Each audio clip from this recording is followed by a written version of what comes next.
Peace, family. Happy Saturday. Let's talk Instacart.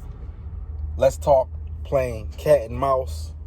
Let's talk the different difficulties that we deal with on a day-to-day being a gig worker and doing Instacart. What I've noticed is you don't get assigned or allocated to stores when you make an effort to get assigned to them. Meaning, if you want to do an Acme, or you want to do a Costco or a BJ's or a Wegmans or a ShopRite or whatever stores you have in your area that are doing Instacart, you can't just go to the store and park and wait for the batch. You can, but I've realized the results are iffy when you do so, or you continuously get batches that nobody really wants to take. Let's talk about the batches that nobody wants to take. I'm sure you're seeing batches where it's a $22 payment, but you have to drive 15 miles. I don't take those batches. Now, let's talk about time. Time is money. Obviously, you get paid based on how fast you can shop and deliver, and you want to be able to do this safely. You don't want to hurt yourself or kill yourself or have something happen because you're trying to just push it to the limit. So you want a natural way to be able to get things done quickly and, just get back to the next job, basically. So you're only as good as the last gig that you had. So you want to continue to keep getting good gigs. So basically, if you take a gig or you do any of these jobs where it's like 15 miles, I don't know where you live, but where I live, on average, you might be able to travel 1 mile in 2 minutes. So you have to think about taking a half an hour to get to where you need to go. And if you want to go back and work that same location, that will be another half an hour traveling back to the location to start again. And once again, it doesn't work. It's not like it's a linear thing where you do the delivery and you come back and you get another batch where you want it to work. That's not usually how it works for me.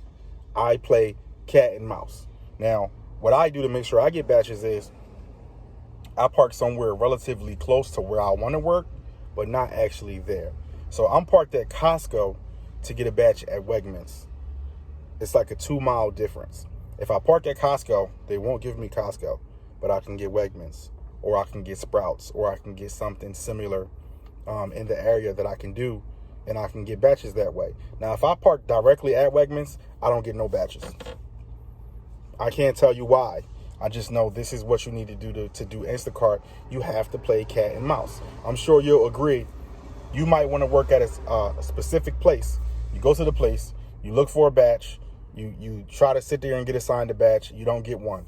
You pull off to go somewhere else, and you get a batch at the place you was just sitting at. Come on, it's almost like it's a game. If I'm looking to get a batch at this Costco, if I pull up here and wait and try to get a batch, it usually doesn't happen.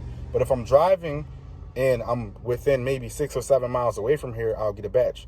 And even sometimes getting a batch and being 7 miles away, it kind of doesn't pay enough to justify going the 7 miles to get the batch and then going to deliver the batch. So I created some metrics for myself and a system for myself to make sure that I take the right batches. Basically, my objective is to make at least $30 per hour. So I can't take certain batches based on how far they are and what they pay. So saying that to say, I can take a $15 batch. I can take a $20 batch. I can even take a $10 batch if it fits my criteria. If it's a batch that pays $10 and it's just a few units, maybe like less than 10 units, and it's going 1 mile away, I can do that in enough time to get right back and then get another batch for $40 or so on and so forth, and still stay on cue with how much money I want to make.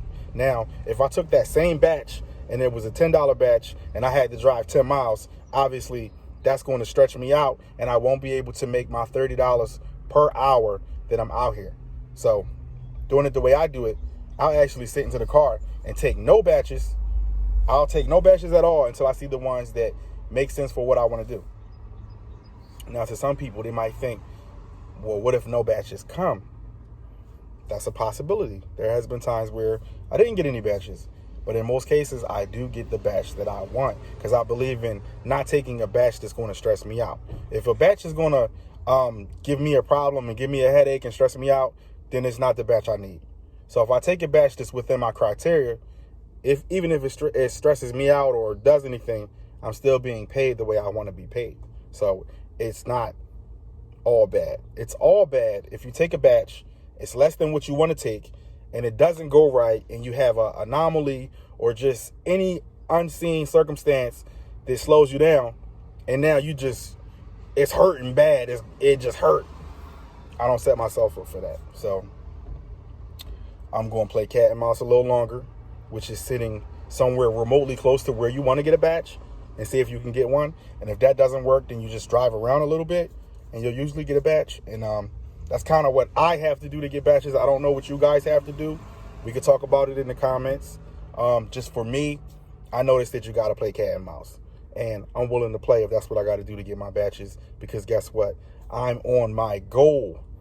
There are no distractions. When you get distracted, you can't worry about what you need to do. So we're going to remove all of the different things that could be a distraction, and we're going to find a way to make it work. You got to make it work for you. That's what I'm out here doing. I wanted to share that information. Maybe it'll help somebody. Maybe it'll at least give you the insight and the motivation to realize we're focused on our own goals, just like everyone else is, and we're building our life the way we want it to be. So don't get caught up out here not building while everyone else is building, because what that does is you're going to get whatever's left over.